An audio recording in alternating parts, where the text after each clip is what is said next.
مختلف مقامات پہ تعلیم کے سلسلے میں تعلیم حاصل کی، لیکن الحمدللہ جس طرح کا ماحول اس جامعہ کے اندر میں نے دیکھا اور محسوس کیا وہ اور کہیں نہیں ملا۔ اور پھر یہاں کی تعلیم و تربیت اور ہمارے شیوخ اتنی مشفق۔ میں رات کو یہاں پہ پہنچا تقریباً 11:15 بجے کے قریب۔ جیسے ہی ہم پہنچے تو میرے شیخ محترم استاد العلماء شیخ التفسیر شیخ الحدیث حضرت مولانا قاری ریاض احمد صاحب حافظہ اللہ تعالی وہ اپنے دفتر میں موجود تھے، اپنے روحانی بیٹوں کی وہ حوصلہ افزائی فرما رہے تھے، اور بہت دیر تک یہاں وہ رہے۔ صبح ہوئی، صبح کی نماز کے وقت جیسے ہم نے طالب علمی کے زمانہ میں یہاں محسوس کیا، جیسے ہمیں محبت ملی، یہاں پیار ملا، یہاں تعلیم و تربیت ملی، تو صبح کا وقت نماز کا ہوا تو پھر وہی محبتیں میرے استاد محترم حضرت مولانا مفتی حق نواز صاحب، انہوں نے مصلی پہ نماز کے لیے مجھے کھڑا کر دیا۔ تو مطلب یہ ہے کہ کتنی ایسی چیزیں ہیں، ایسی باتیں ہیں، ذہن کے اندر کس کس بات کا بندہ تذکرہ کرے۔ تو میں 2-3 باتیں اتنی عرض کروں گا کہ ہمیں اس مرکز، اس اپنے مادر علمی، اس توحید و سنت کے مرکز کے ساتھ ہر قسم کا تعاون کرنا چاہیے۔ جس وقت بھی ہمیں یہاں سے کوئی بلاوا آئے تو ہمیں فوراً لبیک کہنا چاہیے۔ جس طرح کی ہماری ضرورت پڑے، مالی معاونت، طلباء کی معاونت، ہر لحاظ سے ہمیں اس مرکز کے ساتھ تعاون قائم کرنا چاہیے۔ میرا تعلق جس ضلع سے ہے، ضلع مظفر گڑھ، یہ ایک ایسا ضلع ہے کہ جس پورے ضلع کے اندر، بلکہ ضلع نہیں پورے ہمارے اس ڈویژن کے اندر الویہ یہ تھا کہ درجہ کتب کا کوئی ادارہ نہیں ہے، تو ہمارے طلباء ضائع ہو جاتے ہیں۔ تو الحمدللہ اب ہمارے ضلع مظفر گڑھ کے اندر بھی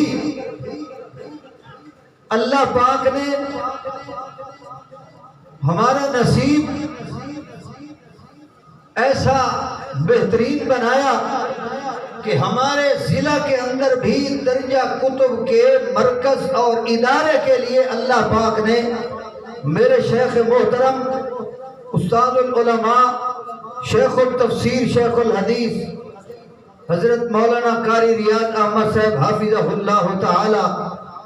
اللہ نے ہمارے ضلع مظفر گڑھ کے لیے بھی ان کو چنا۔ اور میں وہاں پہ بھی اپنے ساتھیوں کو کہا کرتا ہوں، پچھلے دنوں ادھر اس مرکز میں جامعہ اسلامیہ اشاعت القرآن و سنہ تحصیل جتوئی کے اندر پروگرام تھا، وہاں پہ بھی میں نے ساتھیوں کو یہی کہا کہ اتنی بزرگ ایک بوڑھا آدمی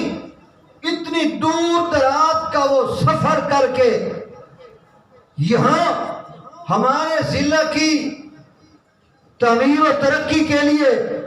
ہمارے ضلع کے طلباء کے لیے اتنی محنت کر کے وہ یہاں کی بھی سرپرستی کر رہے ہیں، اور پھر ہم کیوں نہ تعاون کریں اور کیوں نہ ہم ساتھ دیں؟ تو اس لیے میں یہی عرض کروں گا تمام فضلاء کو، علماء کو، کہ آپ ہر حال میں اس مرکز کے ساتھ منسلک رہیں، اپنا تعاون جاری و ساری رکھیں، اور تمام فضلاء علماء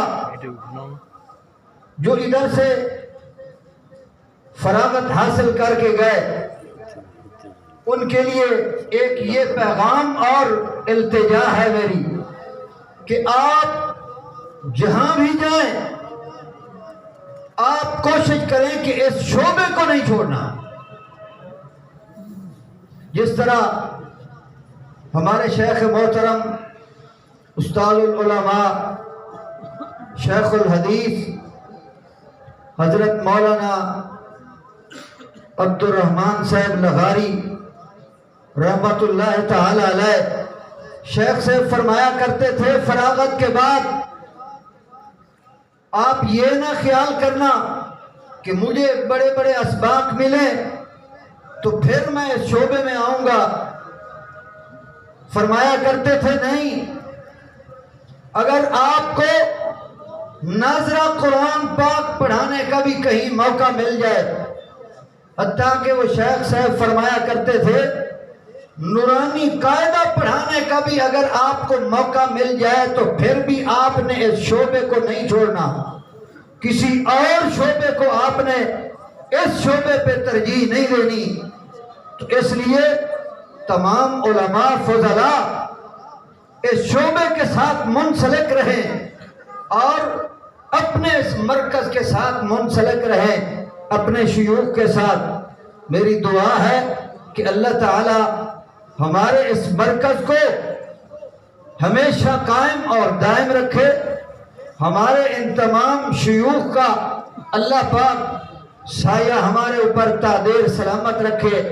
اور اس اجتماع کے حوالے سے میں صرف اتنا عرض کروں گا کہ کم از کم یہ اجتماع